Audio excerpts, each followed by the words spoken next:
Hey guys, how's it going? You're back with Charlie at Gymnazo, and today's video is how to change your physique genetics, in brackets, somatotypes. We'll talk about which type you are, how it affects you, how they're all different, and how you should train and eat based on your category. So let's get into it.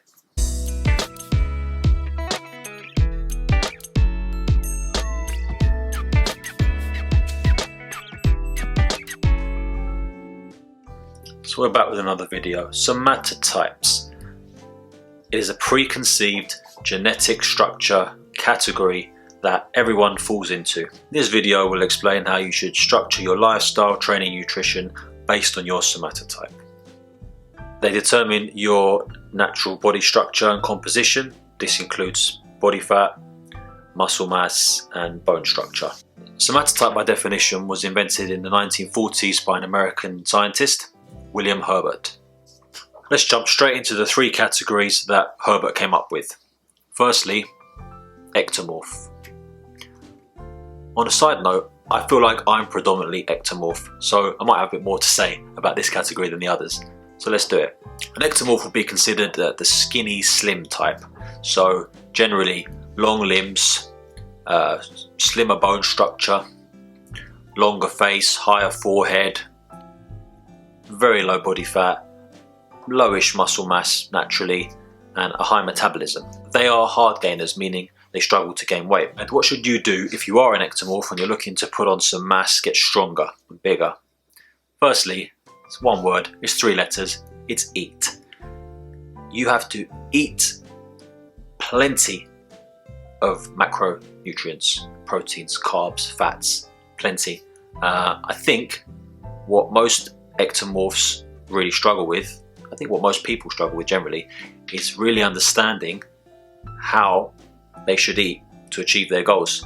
The nutrients are often overlooked. You might think you're eating enough when actually you're miles off, or you're eating enough calories, but they're not coming from the correct macronutrients. So the balance and the ratios of protein to carbs and fats are not correct. And that's why you don't gain the weight and build the muscle that you're after. On a positive note, ectomorphs can eat more food without gaining too much fat. So if you like your food, every cloud has a silver lining, you can eat more. The ectomorph is naturally predisposed to be more effective at endurance sports and endurance in general. Long distance running, long distance rowing, cross country, that kind of thing, as opposed to explosive movements like powerlifting and sprints. This is because an ectomorph has more slow twitch fibers, muscle fibers, than fast twitch muscle fibers. The fast twitch muscle fibers being those that allow for explosive movements, and the slow twitch for longer endurance. Just because you are an ecto and you may be more effective at endurance doesn't mean you shouldn't apply yourself in explosive movements. If, for example, you're looking to build an impressive physique, always work to your weaknesses as well as your strengths. Speaking of strengths, with long levers, as I have myself, long arms, you will be stronger in pulling movements. So training back, deadlifts, because well, with deadlifts you're closer to the ground. With pulling you've got a longer arm, built like a crane, to maneuver the weight. So as I said, you should focus on the range, the spectrum of bodybuilding and building strength, but bear in mind that you're just not going to be as effective pressing all that way as you will pulling. Think of yourself as a crane.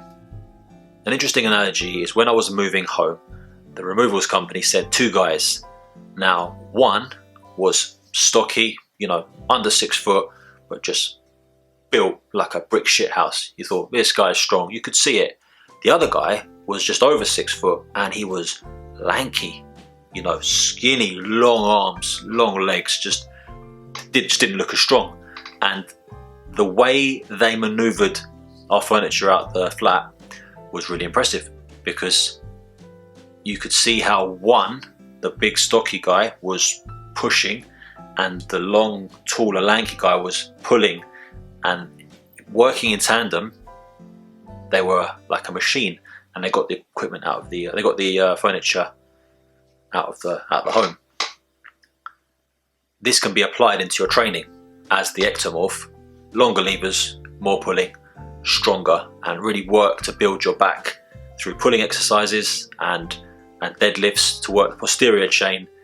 And once you've built up a strong posterior, it will translate to your pressing movements, where you can hopefully get stronger there as well. Next, we'll talk about the endomorph, the other end of the spectrum. The endomorph is naturally softer in terms of they carry more fat. Yeah, they just store more body fat. They're more doughy. Bone structure can vary from broad to, not as broad. Limbs can be shorter and longer, but generally the key takeaway of an endomorph is the body fat. Endomorph is generally a softer individual who carries more body fat and has a slower metabolism. So very important to take into account what they consume, because they can put on weight very easily, and fat, which is not ideal. They're usually more square or pear-shaped, narrower shoulders, wider hips, and they carry more fat on their arms and legs. And they can be big boned, but they can also have small joints as well.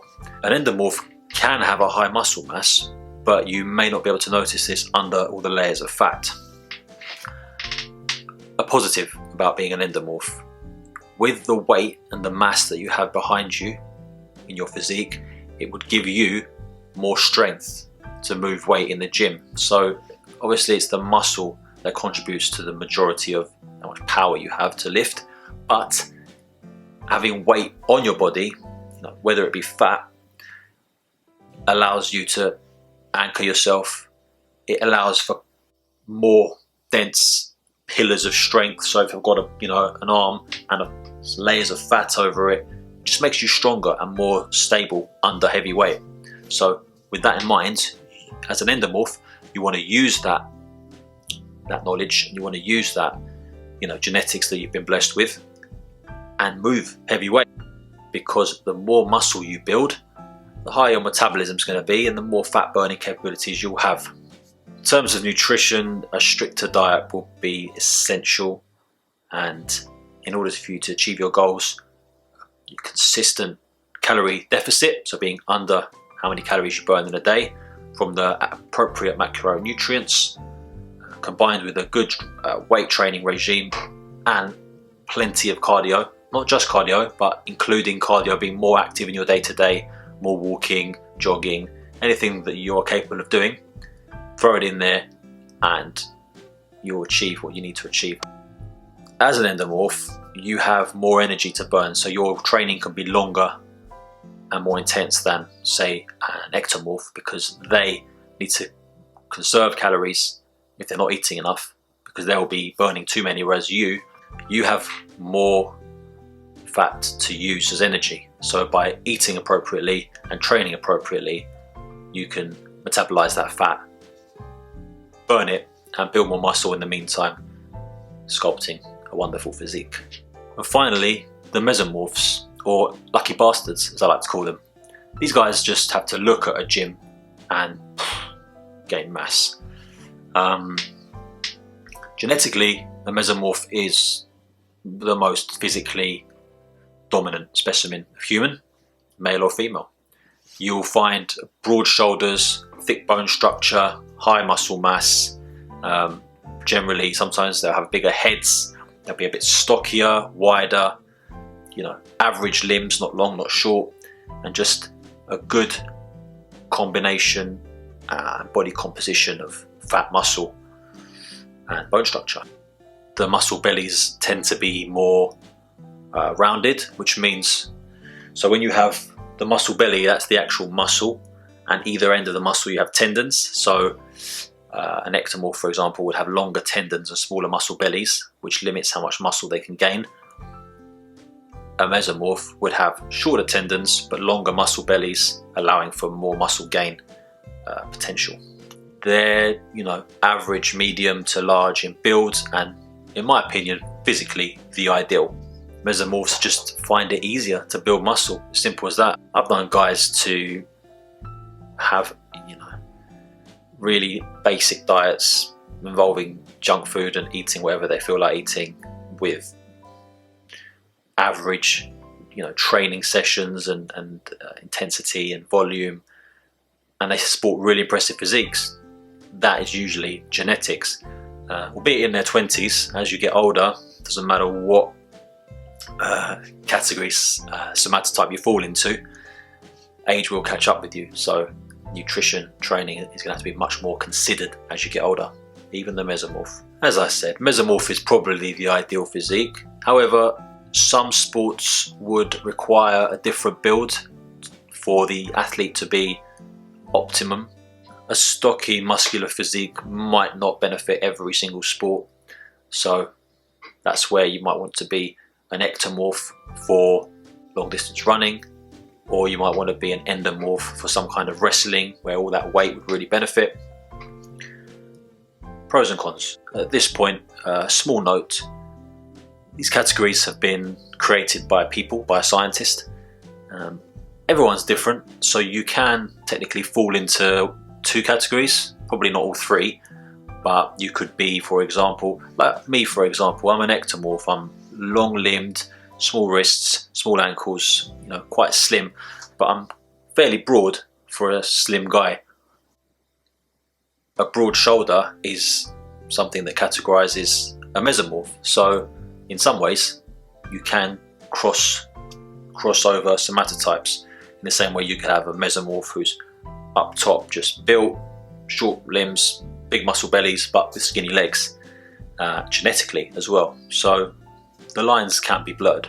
And to conclude, you can't change your genetics, you just can't. But what you can do is train smart and eat smart, use what you've been blessed with your body, and build, use your strength where it is, hit your weaknesses to get a balance, and you will achieve a 10 out of 10 physique. 10 out of 10 doesn't have to be, you know, it's opinion, isn't it? So you've got the Mountain, Game of Thrones, Thor Bjornsson. I mean, he's just a monster, isn't he? Or you could have a bodybuilder, you know, modern day bodybuilder, Simeon Panda, tiny waist, massive back, huge arms, huge leg, you know, lean, sub 10% body fat all year round.